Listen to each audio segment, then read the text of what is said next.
ਧੰਨ ਵਾਹਿਗੁਰੂ ਸਾਹਿਬ ਜੀਓ।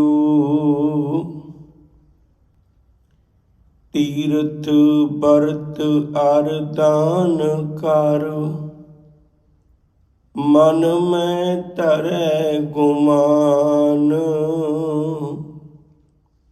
ਨਾਨਕ ਨਿਫਲ ਜਾਤ ਤੇ, ਜਿਉ ਕੁੰਚਰ ਇਸ਼ਨਾਨ। ਤੀਰਥ ਬਰਤ ਅਰਦਾਨ ਕਰ, ਮਨ ਮੈਂ ਧਰੈ ਗੁਮਾਨ।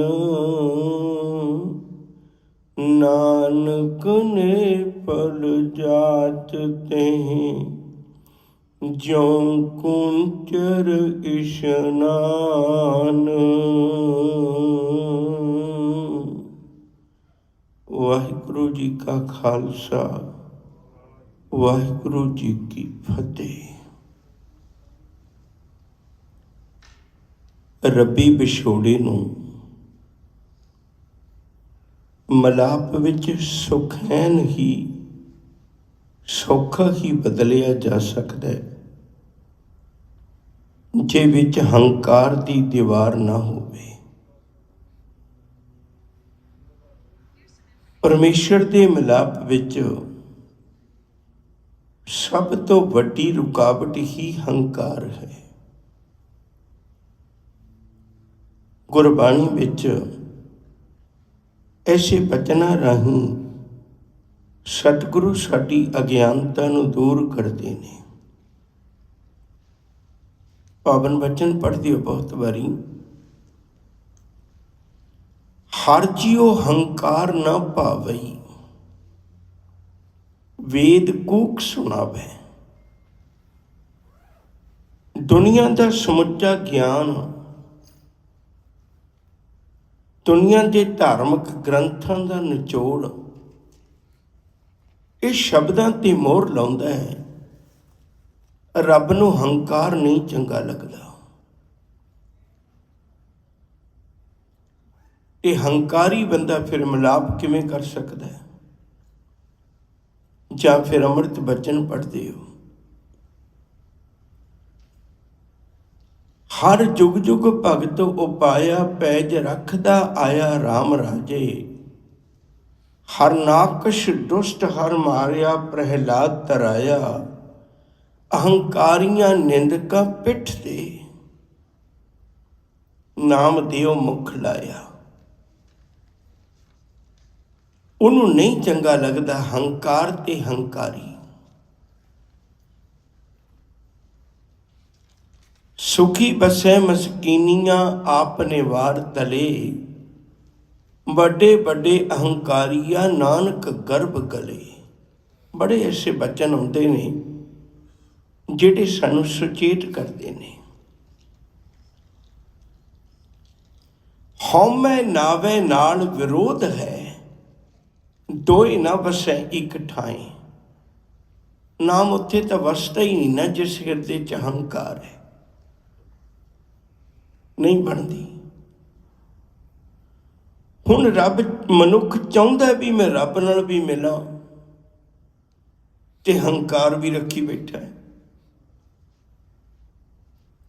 ਬਲਕਿ ਮੈਂ ਇੱਥੋਂ ਤੱਕ ਬੇਨਤੀ ਕਰਾਂ, ਕਰਮ ਵੀ ਉਹ ਕਰਦਾ ਹੈ ਜਿਨ੍ਹਾਂ ਕੰਮਾਂ ਵਿੱਚੋਂ ਹੰਕਾਰ ਪੈਦਾ ਹੁੰਦਾ ਹੈ। ਜਿਨ੍ਹਾਂ ਕਰਮਾਂ ਕਰਕੇ ਮਨੁੱਖ ਰੱਬ ਦੇ ਚਰਨਾਂ ਵਿੱਚ ਜੁੜ ਨਹੀਂ ਸਕਦਾ। ਇਹਦੇ ਜਿੰਨੇ ਵੀ ਕਰਮ ਨੇ ਸਿਰਫ ਹੰਕਾਰ ਦੇ ਦੁਆਲੇ ਨੇ। ਜੇ ਸ਼ੋਭਾ ਕੋ ਕਰੇ ਭਲੀ ਕਰਨੀ, ਕਹਿੰਦੇ ਭਲੀ ਕਰਨੀ ਵੀ ਤਾਂ ਕਰਨਾ ਹੈ ਵੀ ਮੇਰੀ ਲੋਕ ਸ਼ੋਭਾ ਕਰਨ। ਇੱਕ ਅੰਮ੍ਰਿਤ ਬਚਨ ਹੈ ਬੜਾ ਪਿਆਰਾ। ਅਹੰਗ ਬੁੱਧ ਕਰਮ ਕਮਾਵਣੇ, ਗ੍ਰਹਿ ਬਾਡੂ ਨੀਰ ਬਹਾ ਬਣੇ।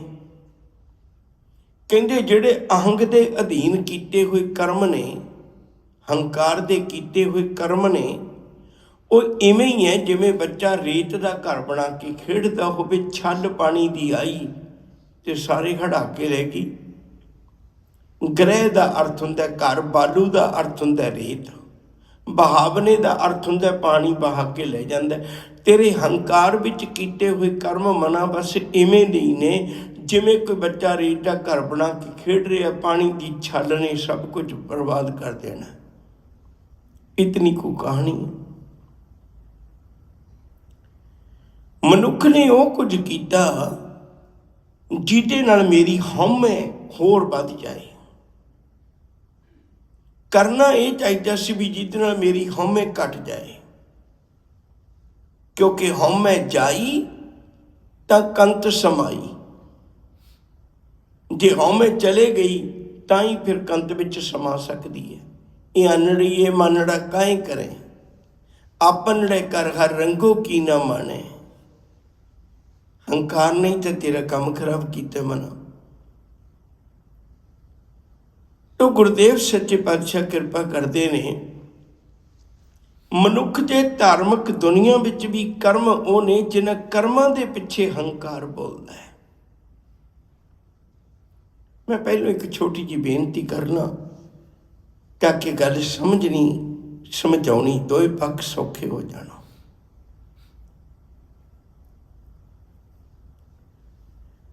ਹਉਮੈ ਵਿੱਚ ਕੁਝ ਗੱਲਾਂ ਐਸੀਆਂ ਨੇ ਜਿਹੜੀਆਂ ਮਨੁੱਖ ਨੂੰ ਸਮਝਣੀਆਂ ਚਾਹੀਦੀਆਂ ਨੇ, ਵਿਚਾਰਨੀਆਂ ਚਾਹੀਦੀਆਂ ਨੇ। ਪਹਿਲੀ ਗੱਲ, ਹਉਮੈ ਦੀ ਸਭ ਤੋਂ ਵੱਡੀ ਮਜਬੂਰੀ ਹੈ ਵੀ ਹਉਮੈ ਹਮੇਸ਼ਾ ਚੰਗੇ ਕੰਮਾਂ 'ਚੋਂ ਪੈਦਾ ਹੁੰਦੀ ਹੈ। ਚੰਗੇ ਕੰਮ ਕਰਨ ਲੱਗਿਆਂ ਬਹੁਤ ਗੁਰੂ ਦੀ ਲੋੜ ਹੈ। ਹਉਮੈ ਹਮੇਸ਼ਾ ਚੰਗੇ ਕੰਮਾਂ 'ਚੋਂ ਪੈਦਾ ਹੁੰਦੀ ਹੈ। ਸੇਵਾ ਕਰਦੇ ਹਾਂ, ਪਾਠ ਕਰਦੇ ਹਾਂ, ਜਿਨ੍ਹਾਂ ਕੰਮਾਂ 'ਚੋਂ ਹਉਮੈ ਪੈਦਾ ਹੁੰਦੀ ਸਤਿਗੁਰੂ ਨੇ ਗਿਣੇ ਵੀ ਨੇ। ਅੱਜ ਉਹਨਾਂ ਦਾ ਹੀ ਜ਼ਿਕਰ ਆਉਣਾ ਹੈ। ਤੀਰਥ ਵਰਤ ਅਰ ਦਾਨ ਕਰ, ਕਰਦਾ ਕੀ ਹੈ ਮਨ ਮੈਂ ਤਰੇ ਗੁਮਾਨ। ਚੰਗੇ ਕੰਮਾਂ 'ਚੋਂ ਪੈਦਾ ਹੋਈ ਨਾ। ਇਹਨਾਂ 'ਚੋਂ ਤੀਰਥਾਂ 'ਤੇ ਜਾਣਾ, ਵਰਤ ਰੱਖਣੇ, ਦਾਨ ਕਰਨਾ, ਦੁਨਿਆਵੀ ਤੌਰ 'ਤੇ ਤਾਂ ਕੋਈ ਗਲਤ ਕੰਮ ਨਹੀਂ ਸੀ ਇਹ।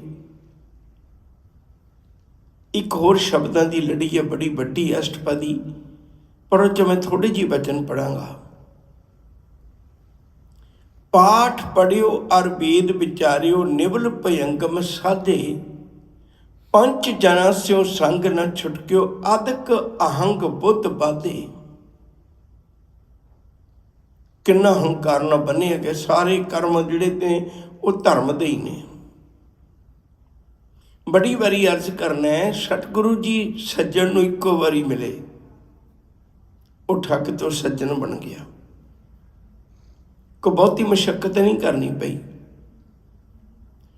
ਪਰ ਜੋਗੀਆਂ ਨੂੰ ਸਤਿਗੁਰੂ 3 ਵਾਰੀ ਮਿਲੇ ਤਾਂ ਕਿਤੇ ਜਾ ਕੇ ਉਹਨਾਂ ਦਾ ਹੰਕਾਰ ਦੂਰ ਹੋਇਆ।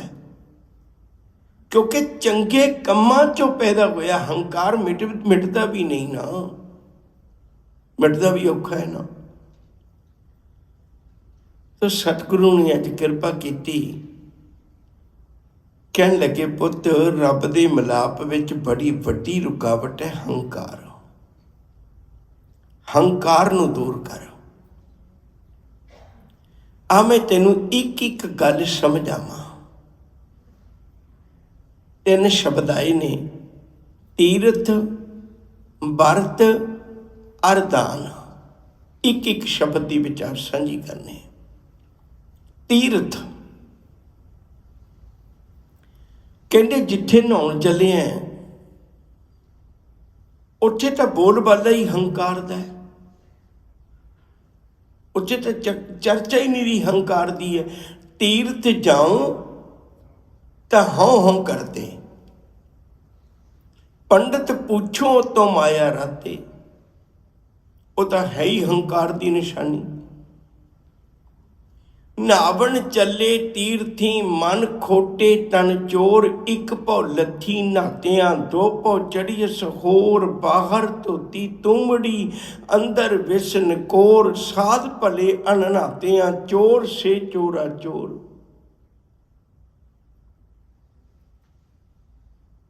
ਕੀ ਬਣਿਆ ਤੇਰੇ ਤੀਰਥ ਨਹਾਉਣ ਦਾ? ਕੀ ਲਾਭ ਹੋਇਆ? तीर्थां ते जाके सगों हंकारी हो गए। कबीर गंगा तीर जो घर करे, तीर का अर्थ होंदा किनारा। जेड़े लोग गंगा के किनारे ही घर बना के बैठ जान भी लोकी तो कदे कदाई नहाउण आउंदे ने, मैं रोज नहावां, पीवे निर्मल नीर ते अपनी नित की वरतों विच भी गंगा का ही पानी वरतन। पर कबीर साहब एक निर्णय दिंदे ने, बिन हर भगत ना मुक्त होए। कहते रब्बी बंदगी तो बिना फिर भी तू प्रवान नहीं हो सकेगा। यूं कह रमे कबीर। कबीर साहब एडी प्यारी विचार दे रहे ने। एक शब्द होर उहदा पल्ला पकड़ियो जे, तीर्थ नावा जे तिस भावां। मैं तीर्थां ते तां जावां जे तैनूं चंगा लगदा होवे। मेरे तीर्थां ते जाना तैनूं चंगा नहीं लगदा। तीर्थ नावां जे तिस भावां, बिन भाणे के नहाए करी। जे तैनूं नहीं चंगा लगदा मैं नहा के की करना है? देखो रब नूं परवान नहीं भी तू तीर्थां ते नावें। फिर सतगुरु मैं की करा? साहब कहने एक तीर्थ तेनू मैं दसना है, जे तू उहदे ते नहावें तो रब नूं चंगा लगेगा। वो किहड़ा? प्रभ कै सिमरन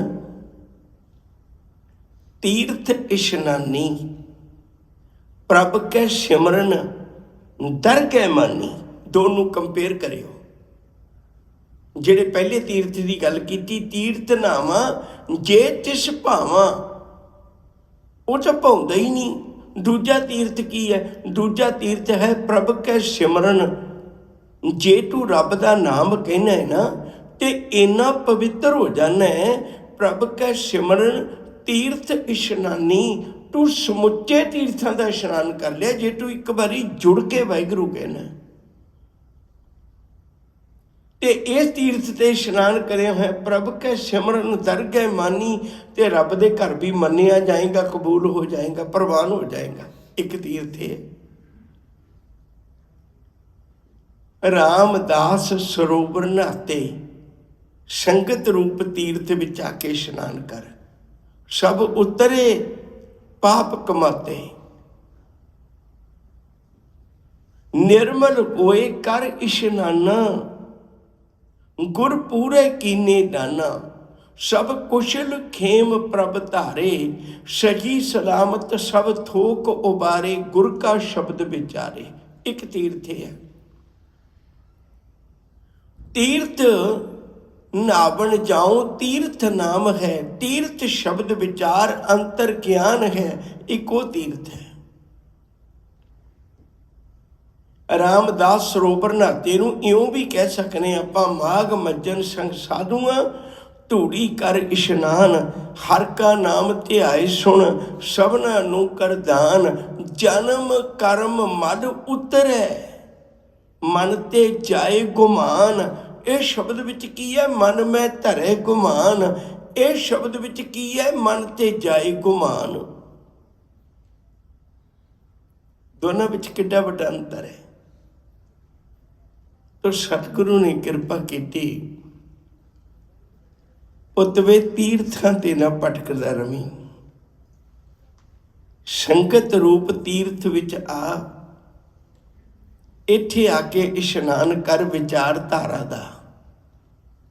पवित्र हो जाएगा, कबूल हो जाएगा, मालिक दे दर ते प्रवान हो जाएगा।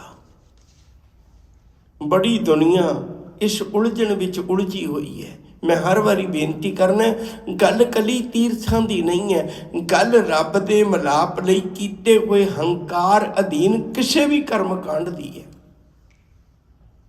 किसी भी कर्मकांड दी है जिहड़ा हंकार दे अधीन होके करना है, वो प्रमाण नहीं हुंदा। सतगुरु ने कृपा की, तीर्थ ते आ, पर इस तीर्थ ते इशनान करिया तू मालिक नूं भा जाएगा, तू चंगा लगेगा, तेरा नहाउणा भी चंगा लगेगा। ਇੱਥੇ ਮੈਲ ਉਤਰ ਜਾਂਦੀ ਹੈ। ਸੰਗਤ ਰੂਪ ਤੀਰਥ ਵਿੱਚ ਆ ਕੇ ਮੈਲ ਉਤਰ ਜਾਂਦੀ ਹੈ, ਇੱਥੇ ਪਵਿੱਤਰ ਹੋ ਜਾਂਦੇ ਨੇ। ਹੋਵੇ ਸਿਫਤ ਖਸਮ ਦੀ ਨੂਰ ਅਰਸ਼ੋਂ, ਅਰਸ਼ ਤੋਂ, ਕੁਰਸੋਂ, ਕੁਰਸ ਦਾ ਅਰਥ ਹੁੰਦਾ ਚੰਦ ਦੀ ਟਿੱਕੀ। ਇੱਥੇ ਅਰਸ਼ ਤੋਂ ਤੇ ਕੁਰਸ ਤੋਂ ਨੂਰ ਝਰਦਾ।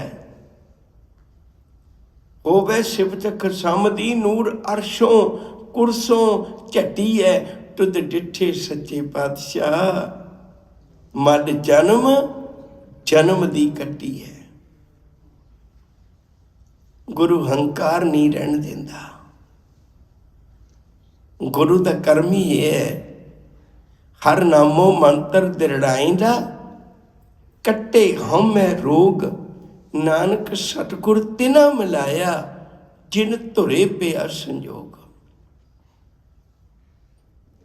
ਹੰਕਾਰ ਸਾਡੇ ਕੋਲੋਂ ਨਹੀਂ ਨਿਕਲ ਸਕਣਾ, ਇਹ ਤੇ ਗੁਰੂ ਹੀ ਕਿਰਪਾ ਕਰਦਾ ਹੈ, ਗੁਰੂ ਹੀ ਬਖਸ਼ਿਸ਼ ਕਰਦਾ ਹੈ। ਗੁਰੂ ਦੇ ਦੱਸੇ ਕਰਮ ਕਮਾ, ਗੁਰੂ ਦੇ ਦਿੱਤੇ ਹੋਏ ਤੀਰਥ ਤੇ ਇਸ਼ਨਾਨ ਕਰ, ਪਵਿੱਤਰ ਹੋ ਜਾਏਗਾ। ਤੀਰਥ ਵਰਤ।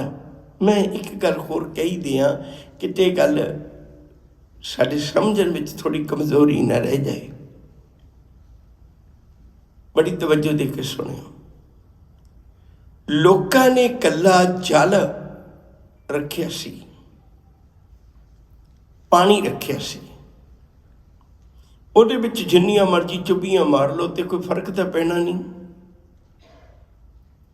ਜੇ ਉਹਦੇ ਨਾਲ ਵਿਚਾਰਧਾਰਾ ਜੋੜ ਦਿੱਤੀ ਜਾਏ, ਫਿਰ ਕਿੱਡਾ ਪ੍ਰਵਾਨ ਹੋ ਸਕਣਾ।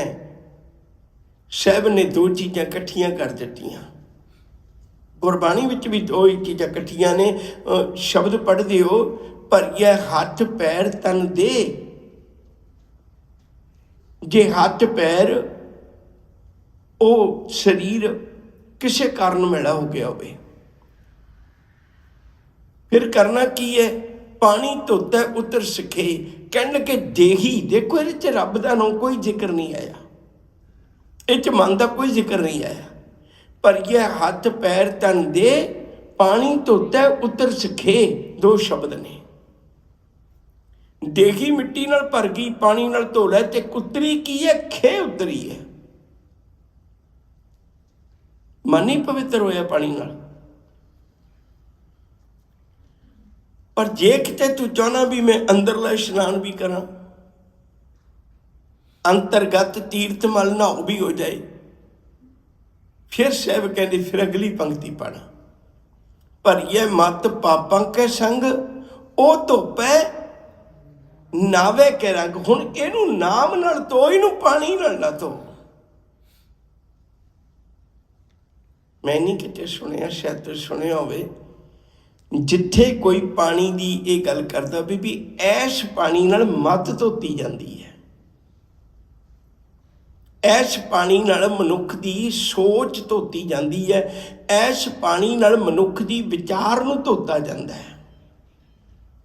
ਐਸਾ ਪਾਣੀ ਤਾਂ ਕਿਧਰੇ ਵੀ ਨਹੀਂ ਮਿਲਦਾ। ਹਾਂ, ਗੁਰੂ ਜੀ ਆਖਦੇ ਨੇ, ਕਹਿੰਦੇ ਭਲਿਆ ਮੈਂ ਦੋ ਚੀਜ਼ਾਂ ਇਕੱਠੀਆਂ ਤਾਂ ਕੀਤੀਆਂ ਨੇ, ਕਰ ਇਸ਼ਨਾਨ। ਇੱਥੇ ਗੱਲ ਨਹੀਂ ਛੱਡੀ, ਕਹਿੰਦੇ ਇੱਥੇ ਹੀ ਨਾ ਸੋਚ ਲਈ ਵੀ ਮੈਂ ਪਵਿੱਤਰ ਹੋ ਗਿਆ, ਨਹੀਂ। ਸਿਮਰ ਪ੍ਰਭ ਆਪਣਾ। ਇਸ਼ਨਾਨ ਤੋਂ ਅਗਰੇਰੀ ਵੀ ਕੋਈ ਕਿਰਿਆ ਹੈ। ਕਰ ਇਸ਼ਨਾਨ ਸਿਮਰ ਪ੍ਰਭ ਆਪਣਾ, ਮਨ ਤਨ ਭਏ ਅਰੋਗਾ। ਕੋਟ ਬਿਗਨ ਲਾਥੇ ਪ੍ਰਭ ਸ਼ਰਣਾ, ਪ੍ਰਗਟੇ ਭਲੇ ਸੰਜੋਗਾ। ਪ੍ਰਭ ਬਾਣੀ ਸ਼ਬਦ ਸੁਭਾਖਿਆ, ਗਾਵੋ ਸੁਣੋ ਪੜੋ ਨਿਤ ਭਾਈ। ਗੁਰ ਪੂਰੇ ਤੂੰ ਰੱਖਿਆ। ਤੋ ਸਤਿਗੁਰੂ ਨੇ ਅੱਜ ਬੜੀ ਕਿਰਪਾ ਕੀਤੀ ਸਾਡੇ ਤੇ, ਬਚਨ ਸਮਝਾਏ ਨੇ। ਜੇ ਰੱਬ ਦੇ ਮਿਲਾਪ ਲਈ ਕਰਦੇ ਹੋ ਤਾਂ ਇਹਨਾਂ ਨਾਲ ਮਿਲਾਪ ਨਹੀਂ ਹੋਣਾ। ਤੀਰਥ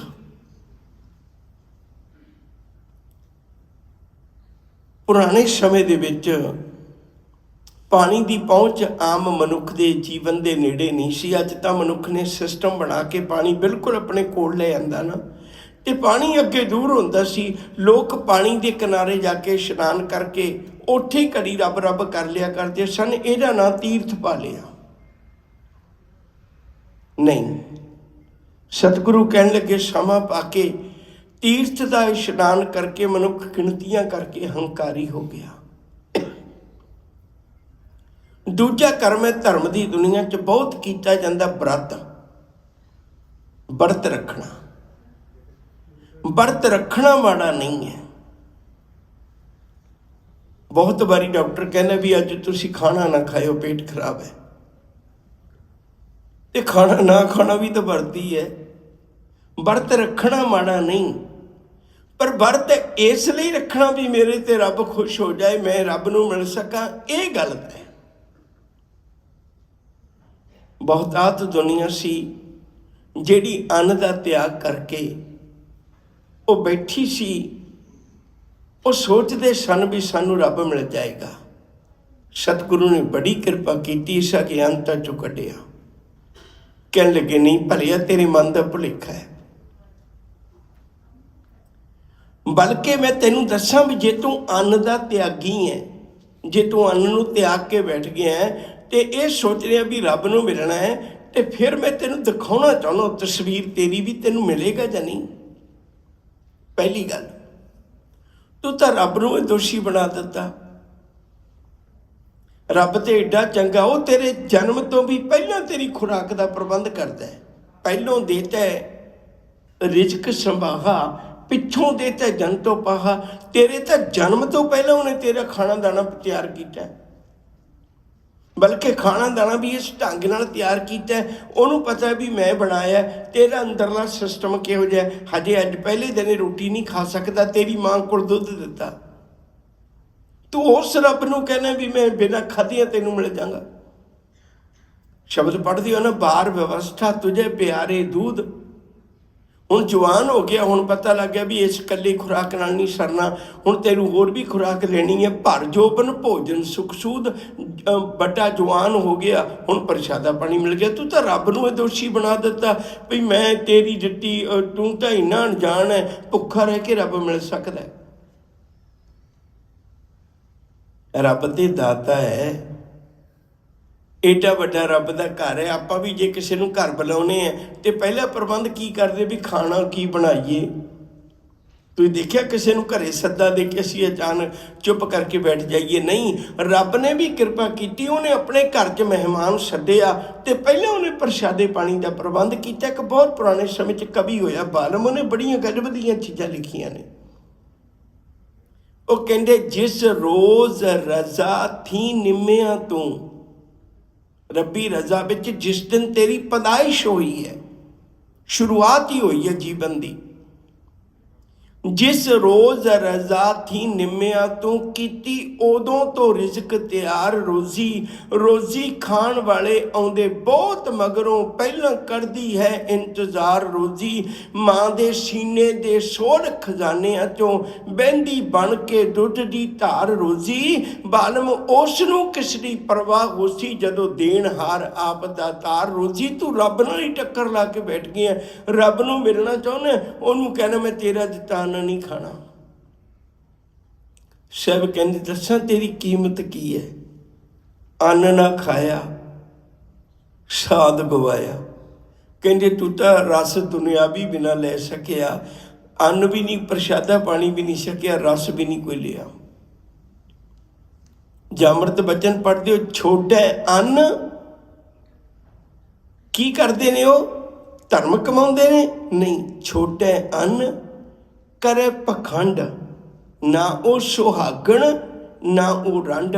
ਕਹਿੰਦੇ ਉਹਨਾਂ ਜੀਵਨ ਤੱਕ ਕਿਸੇ ਵਿੱਚ ਵੀ ਨਹੀਂ ਗਿਣਿਆ ਗਿਆ। ਨਾ ਤੇ ਉਹ ਸੁਹਾਗਣ ਹੈ, ਨਾ ਉਹਦੇ ਇਹ ਹੈ ਵੀ ਆਪਣੇ ਪਤੀ ਉਹਦਾ ਚੜ੍ਹਾਈ ਕਰ ਗਿਆ ਹੋਵੇ, ਐਸਾ ਵੀ ਨਹੀਂ। ਪਤੀ ਤੇ ਜਿਉਂਦਾ, ਰੱਬ ਤੇ ਜਿਉਂਦਾ, ਮਾਲਕ ਤੇ ਜਿਉਂਦਾ ਹੈ। ਵਰਤ ਦੋ ਸ਼ਖਸੀਅਤਾਂ, ਇੱਕ ਗੁਰੂ ਕਾ ਸਿੱਖ, ਇੱਕ ਵਕਤ ਦਾ ਰਾਜਾ। ਦੋਵੇਂ ਆਮੋ ਸਾਹਮਣੇ ਖੜੇ ਨੇ, ਬੜੀ ਵੱਡੀ ਕਚਹਿਰੀ ਲੱਗੀ ਹੋਈ ਹੈ, ਉਹਦੇ ਵਿੱਚ ਇੱਕ ਫੈਸਲਾ ਹੋਣਾ ਹੈ।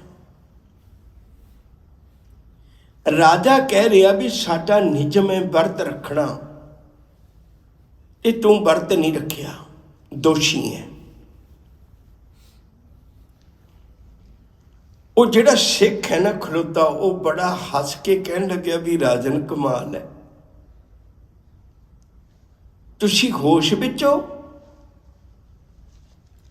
ਜਿਹਨੇ ਵਰਤ ਰੱਖਿਆ ਤੁਸੀਂ ਉਹਨੂੰ ਕਹਿੰਦੇ ਵੀ ਉਹਨੇ ਵਰਤ ਨਹੀਂ ਰੱਖਿਆ, ਜਿਨ੍ਹਾਂ ਨੇ ਵਰਤ ਨਹੀਂ ਰੱਖਿਆ ਉਹਨਾਂ ਨੂੰ ਤੁਸੀਂ ਕਹਿੰਦੇ ਉਹਨਾਂ ਨੇ ਵਰਤ ਰੱਖਿਆ ਹੋਇਆ। ਰਾਜਾ ਕਹਿਣ ਲੱਗਿਆ ਮੈਂ ਵਰਤ ਰੱਖਿਆ, ਮੇਰੇ ਪਰਿਵਾਰ ਨੇ ਵਰਤ ਰੱਖਿਆ, ਮੇਰੀ ਪ੍ਰਜਾ ਨੇ ਵਰਤ ਰੱਖਿਆ, ਅੱਜ ਦੇ ਦਿਨ ਅਸੀਂ ਵਰਤ ਰੱਖਣੇ ਹਾਂ। ਬਲਕਿ ਤੇਰੇ ਘਰੋਂ ਪਤਾ ਲੱਗਿਆ ਵੀ ਤੂੰ ਪ੍ਰਸ਼ਾਦਾ ਪਾਣੀ ਛਕਿਆ। ਉਹ ਕਹਿੰਦਾ ਨਹੀਂ ਨਹੀਂ, ਵਰਤ ਤੇ ਬਲਕਿ ਮੈਂ ਰੱਖਿਆ, ਤੁਸੀਂ ਨਹੀਂ ਰੱਖਿਆ। ਕਹਿਣ ਲੱਗੇ ਤੂੰ ਕਿਹੋ ਜਿਹਾ ਵਰਤ ਰੱਖਦਾ ਜਿਹੜਾ ਪ੍ਰਸ਼ਾਦਾ ਛਕ ਕੇ ਵੀ ਤੇਰਾ ਵਰਤ ਹੈ? ਕਹਿਣ ਲੱਗੇ ਮੈਂ ਪ੍ਰਸ਼ਾਦੇ ਵਾਲਾ ਵਰਤ ਨਹੀਂ ਰੱਖਦਾ।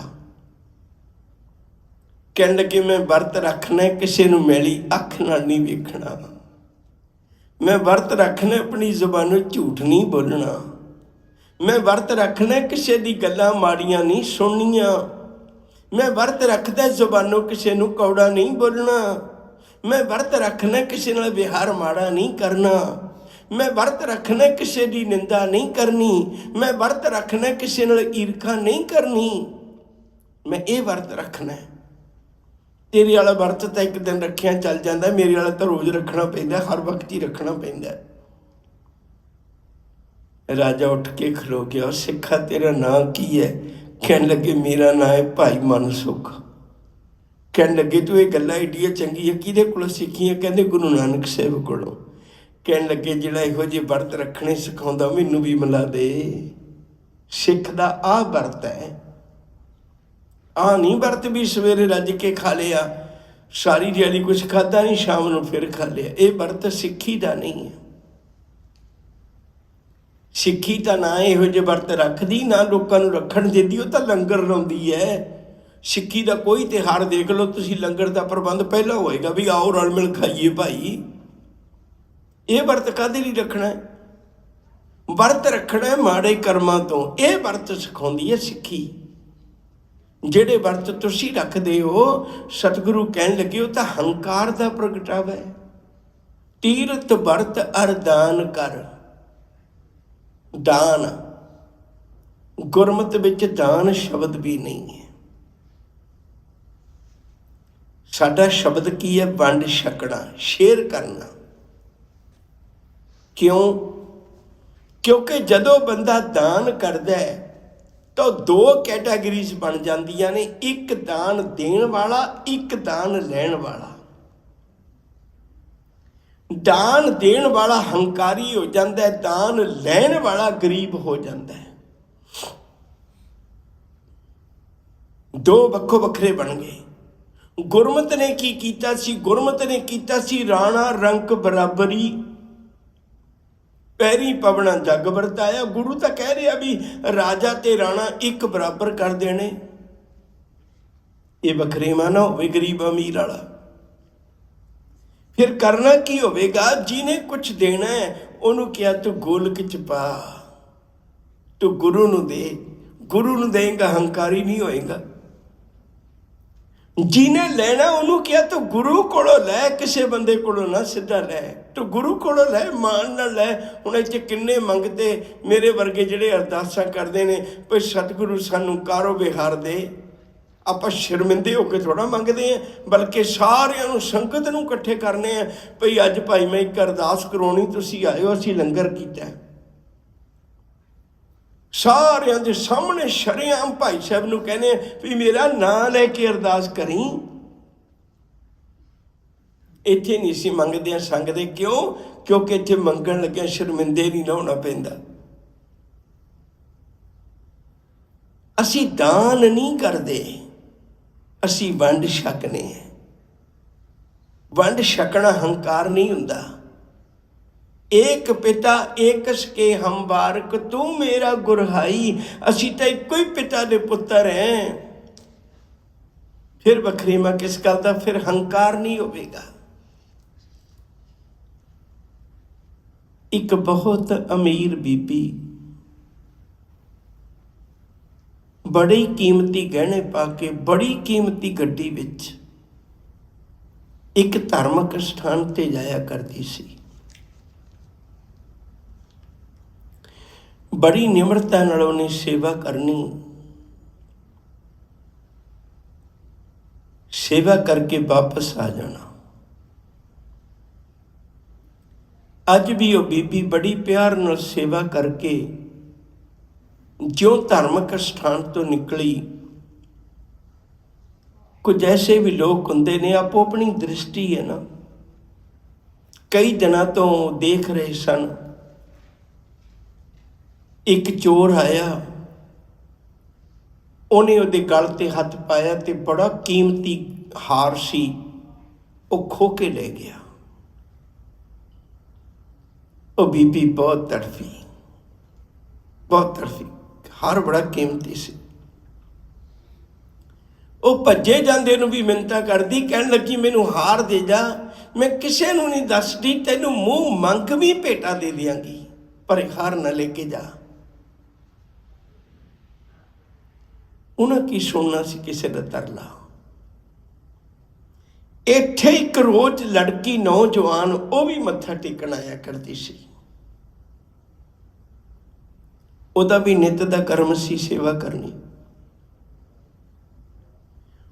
उस नौजवान बच्ची ने बड़े प्यार नाल कहा, कहन लगे बीबी जी तुसीं तड़फो ना, कोई गल नहीं,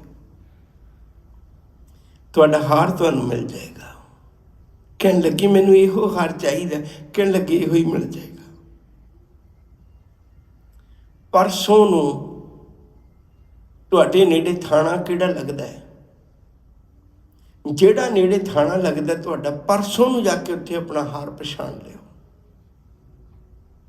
वो बड़ी हैरान होई भी इवें कहन लगी, मेरे ते भरोसा करो, तुसीं परसों नूं जाके हार पछाण लिओ ते आ जाओ। 2 दिन उन्हें औखे सौखे कट्टे ते तीजे दिन वो अमीर बीबी उस थाने चले गई ते जाके देखती है उत्थे कई हार पे ने, उह एक उहदा भी है। उन्हें झट पछाण लिया, कहन लगे असल विच मेरे पति का दिता होया हार है।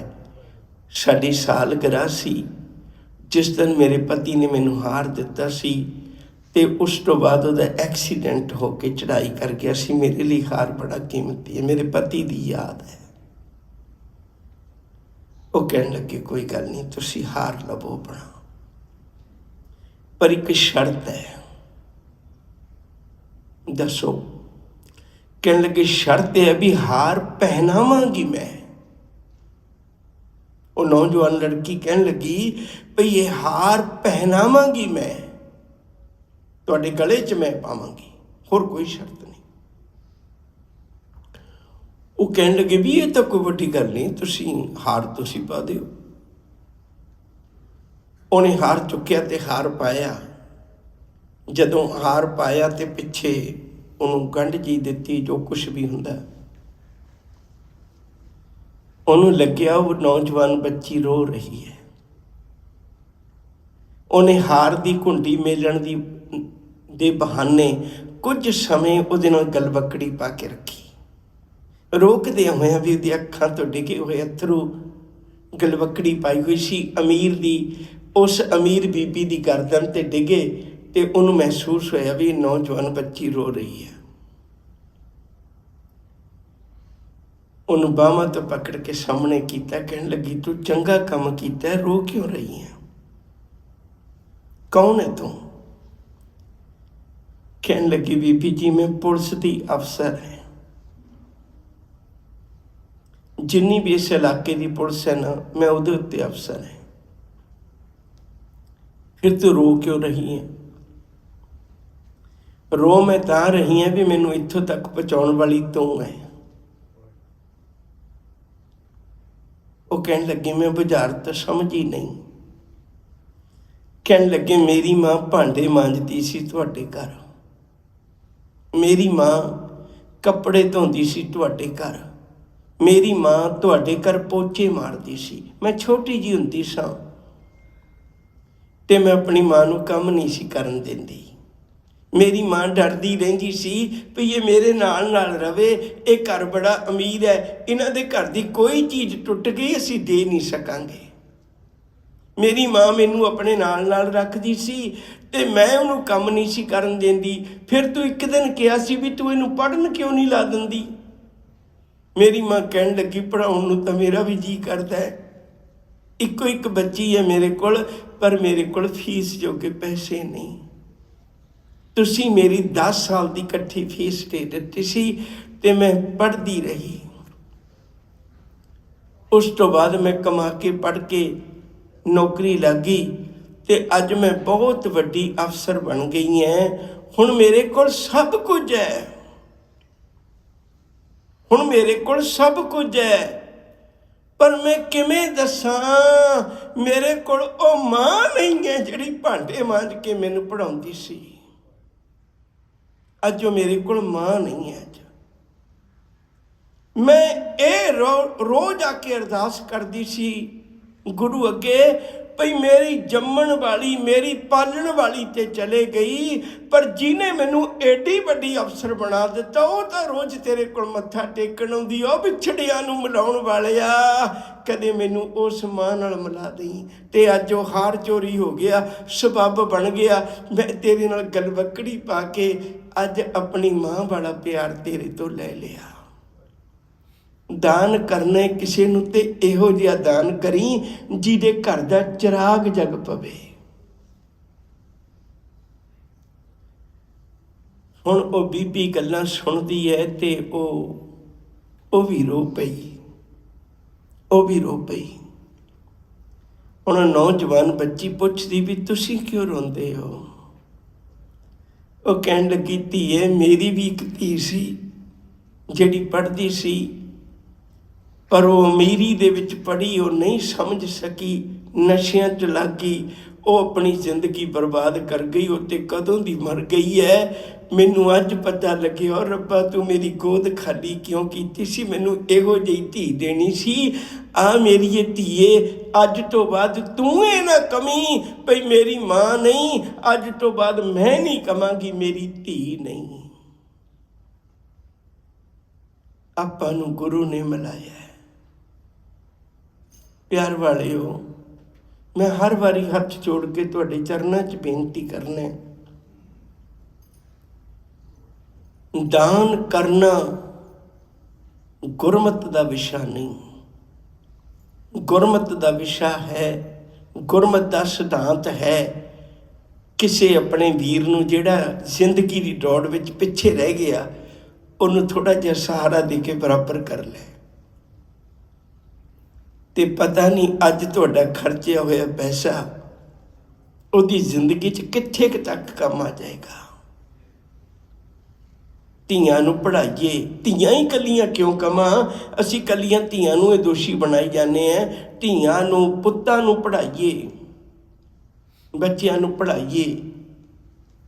ਫਿਰ ਇਹ ਜਿਹੜਾ ਕੀਤਾ ਹੋਇਆ ਗੁਰਮਤਿ ਦਾ ਦਾਨ ਹੈ ਨਾ, ਇਹ ਹੰਕਾਰ ਨਹੀਂ ਪੈਦਾ ਕਰਦਾ, ਇਹ ਨਿਮਰਤਾ ਪੈਦਾ ਕਰਦਾ ਹੈ, ਇਹ ਪਿਆਰ ਪੈਦਾ ਕਰਦਾ ਹੈ। ਛੱਡੀਏ ਵਿਤਕਰੇ, ਛੱਡੀਏ ਈਰਖਾ, ਛੱਡੀਏ ਦਵੈਸ਼ ਹੋਣਾ। ਕਿੰਨਾ ਕੁਛ ਬਰਬਾਦ ਕਰ ਲਿਆ। ਅੱਜ ਗੁਰੂ ਤੇਗ ਬਹਾਦਰ ਸਾਹਿਬ ਜੀ ਬਹੁਤ ਕੀਮਤੀ ਸਲਾਹ ਸਾਨੂੰ ਦੇ ਰਹੇ ਨੇ। ਤੀਰਥ ਵਰਤ ਅਰ ਦਾਨ ਕਰ, ਮਨ ਮੈਂ ਧਰੇ ਗੁਮਾਨ। ਜਿਹੜੀ ਚੀਜ਼ ਕੱਢਣੀ ਸੀ ਉਹ ਤੇ ਅੰਦਰ ਰੱਖੀ ਬੈਠਾ।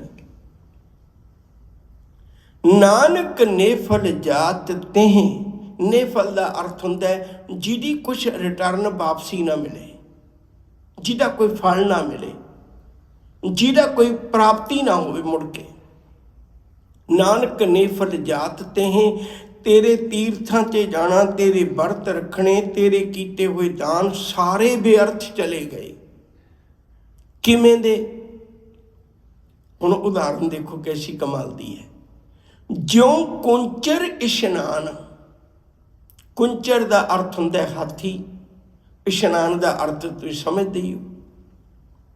ਜਿਵੇਂ ਹਾਥੀ ਦੇ ਇਸ਼ਨਾਨ ਕੀਤਿਆਂ ਉਹ ਬੇਕਾਰ ਚਲਾ ਜਾਂਦਾ ਹੈ, ਇਵੇਂ ਮਨਾ ਤੇਰੇ ਕੀਤੇ ਹੋਏ ਇਹ ਤਿੰਨੇ ਕਰਮ ਤੀਰਥ ਵਰਤ ਅਰਦਾਨ ਬੇਕਾਰ ਨੇ, ਹਾਥੀ ਦੇ ਇਸ਼ਨਾਨ ਵਰਗੇ ਬੇਕਾਰ ਨੇ। ਹੁਣ ਹਾਥੀ ਦੇ ਇਸ਼ਨਾਨ ਦਾ ਜ਼ਿਕਰ ਕਿਉਂ ਹੈ? ਹਾਥੀ ਹੈ ਨਾ ਜਿਹੜਾ, ਬਾਕੀ ਤਾਂ ਮੈਲੇ ਹੋ ਕੇ ਇਸ਼ਨਾਨ ਕਰਦੇ ਨੇ, ਇਹ ਹਾਥੀ ਕਮਲਾ ਇਹੋ ਜਿਹਾ ਪਹਿਲਾਂ ਇਸ਼ਨਾਨ ਕਰਦਾ, ਮੁੜ ਕੇ ਆ ਕੇ ਮਿੱਟੀ ਪੁੱਟ ਕੇ ਆਪਣੇ ਤੇ ਪਾਉਂਦਾ, ਇਸ਼ਨਾਨ ਕਰਨ ਤੋਂ ਬਾਅਦ ਵਿੱਚ ਮਿੱਟੀ ਪੁੱਟ ਕੇ ਪਾਉਂਦਾ। ਇਹ ਹੁਣ ਦੋ ਕਰਮ ਹੋ ਗਏ, ਇੱਕ ਤਾਂ ਇਸ਼ਨਾਨ ਪਹਿਲਾਂ ਕਰ ਬੈਠਾ, ਮਿੱਟੀ ਬਾਅਦ ਵਿੱਚ ਪਾਈ, ਇਸ਼ਨਾਨ ਦਾ ਕੋਈ ਮਹੱਤਵ ਨਹੀਂ ਰਹਿ ਗਿਆ। ਦੂਜਾ ਕਾਰਨ ਇਹ ਬਣ ਗਿਆ ਵੀ ਸਰੀਰ ਗਿੱਲਾ ਸੀ, ਹਾਥੀ ਦਾ ਪਿੰਡਾ ਗਿੱਲਾ ਸੀ, ਤੇ ਜਿਹੜੀ ਮਿੱਟੀ ਪੁੱਟ ਕੇ ਪਾਈ ਉੱਤੇ ਜੰਮ ਗਈ, ਹੁਣ ਉਹ ਤਾਂ ਵੈਸੇ ਹੀ ਨਹੀਂ ਲੱਥਣੀ। ਜੇ ਕੋਈ ਬੰਦਾ ਵੈਸੇ ਹੰਕਾਰੀ ਆ, ਹੋ ਸਕਦਾ ਕਿਸੇ ਧਾਰਮਿਕ ਸਥਾਨ ਤੇ ਜਾ ਕੇ ਠੋਕਰ ਵੱਜੇ ਤੇ ਮੁੜੀ ਆਵੇ। ਜਿਹੜਾ ਧਾਰਮਿਕ ਸਥਾਨ ਤੇ ਹੀ ਜਾ ਕੇ ਹੰਕਾਰੀ ਹੋ ਗਿਆ, ਫਿਰ ਉਹ ਤੇ ਹਾਥੀ ਦੀ ਮਿੱਟੀ ਵਾਂਗੂ ਜੰਮ ਗਿਆ ਨਾ ਹੰਕਾਰ, ਹੁਣ ਤੇ ਉਹ ਲੱਥਣਾ ਹੀ ਨਹੀਂ ਨਾ, ਹੁਣ ਤੇ ਬਹੁਤ ਔਖਾ ਹੋ ਗਿਆ ਨਾ। ਆਓ ਪਿਆਰਿਓ, ਗੁਰੂ ਜੀ ਸਾਨੂੰ ਰੋਜ਼ ਦੱਸਦੇ ਨੇ, ਸੋ ਕਿਛ ਕਰ ਜਿਤ ਮੈਲ ਨਾ ਲੱਗੇ। ਉਹ ਕੁਛ ਕਰ ਜਿਹਦੇ ਨਾਲ ਹੰਕਾਰ ਦੀ ਮੈਲ ਨਾ ਲੱਗੇ। ਗੁਰੂ ਨੂੰ ਪੁੱਛ ਕੇ, ਗੁਰੂ ਦੇ ਦਰ ਤੋਂ ਗੁਰਮਤਿ ਸਮੱਧ ਲੈ ਕੇ ਜੀਵਨ ਗੁਜ਼ਾਰਨ ਦੀ ਕੋਸ਼ਿਸ਼ ਕਰੀਏ। ਇਹ ਜਿਹੜੇ ਸਾਡੇ ਦਿਖਾਵੇ ਦੇ ਕਰਮ ਨੇ, ਇਹਨਾਂ ਨਾਲ ਰੱਬੀ ਮਿਲਾਪ ਨਹੀਂ ਹੋਣਾ। ਤੀਰਥ ਵਰਤ ਅਰਦਾਨ ਕਰ, ਮਨ ਮੈਂ ਧਰੇ ਗੁਮਾਨ, ਨਾਨਕ ਨੇਫਲ ਜਾਤ ਤੇਹੇ ਜਿਉਂ ਕੁੰਚਰ ਇਸ਼ਨਾਨ। ਜੇ ਮਨਾ ਤੂੰ ਰੱਬ ਦੇ ਨਾਲ ਮਿਲਣਾ ਚਾਹੁੰਦਾ, ਫਿਰ ਗੁਰਮਤ ਦੇ ਤੀਰਥ 'ਤੇ ਇਸ਼ਨਾਨ ਕਰ, ਗੁਰਮਤ ਵਾਲਾ ਵਰਤ ਰੱਖ, ਤੇ ਗੁਰਮਤ ਵਾਲਾ ਕਿਸੇ ਨਾਲ ਵੰਡ ਕੇ ਖਾਣ ਦੀ ਆਦਤ ਪਾ ਲੈ। ਫਿਰ ਇਹ ਤਿੰਨੇ ਹੰਕਾਰ ਨੂੰ ਧੋ ਦੇਣਗੇ। ਨਿਰਹੰਕਾਰ ਹੋਇਆ ਜੀਵ ਰੱਬ ਦੇ ਵਿੱਚ ਮਿਲਾਪ ਹਾਸਲ ਕਰ ਲੈਂਦਾ। ਭੁੱਲਾਂ ਚੁੱਕਾਂ ਦੀ ਖਿਮਾ ਅਦਬ ਨਾਲ ਆਖੋ ਜੀ।